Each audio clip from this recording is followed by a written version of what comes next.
falling into madness.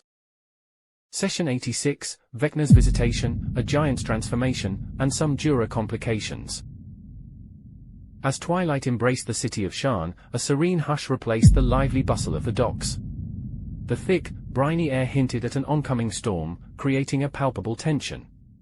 There, against the brooding sky, the big piece, a ship marked by the trials of the sea, stood moored, her silhouette bold and defiant. Ceios, an elf of noble lineage and mystifying history, stood in solitude on the deck. The creaking of aged wood underfoot echoed his isolation. In his grasp, the Eye of Vecna throbbed with malevolence, its dark energy a stark antithesis to the surrounding calm. Suddenly, from the depths of the artifact, a ghostly figure emerged. It was Vecna, the one-eyed deity, his skeletal frame exuding an aura both terrifying and captivating. Vecna's single, glowing eye fixed upon Ceios, burning with an unholy fire. In a voice that resonated with otherworldly power, Vecna questioned Ceios about Eberron's cosmic significance, probing its role in the grand design of the multiverse. The conversation shifted to the existence of Vecna in their realm, hinting at a deeper, ominous plot involving Erandis. Ceios, with a mind heavy with revelations, retreated to the ship's cabin. There, he found his companions, Aemaris, the water Gensai Paladin with the heart of a dragon, Djura, the human female from another multiverse with her sorceress and warlock lineage, Eladrin, his mentor, Gundren, the contemplative dwarf, and Hellscurvy, the inebriated pirate, deep in his cups. He relayed the encounter with Vecna, stirring a wave of concern among the crew. In a quiet corner, Djura pulled Ceios aside, her voice tinged with urgency.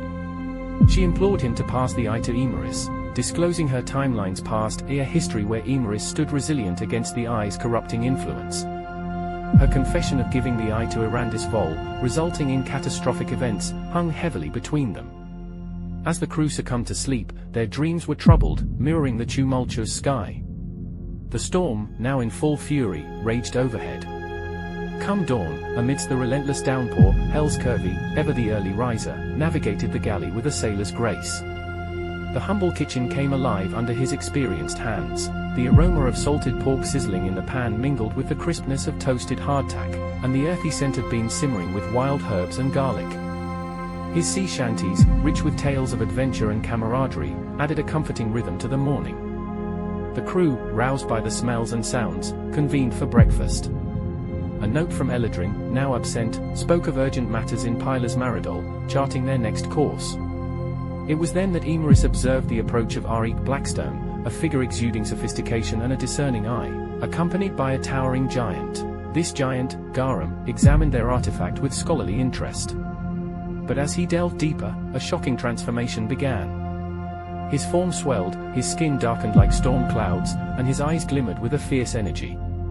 He metamorphosed into a formidable storm giant, his presence commanding the elements. The ensuing battle was a spectacle of magic and might.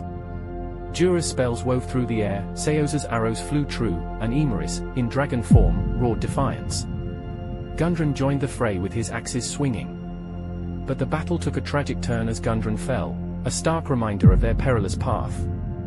Ceios' final arrow brought the giant down, its spirit fading into the ether. Aemaris, diving into the stormy waters, discovered the sunken Vaprak statue, an ominous portent. On the docks, Djura confronted Arik Blackstone, her eldritch blast leaving him precariously hanging, and dead. As Aemaris emerged from the depths, and the crew regrouped. But Djura walked coldly to the big piece as the screen went black.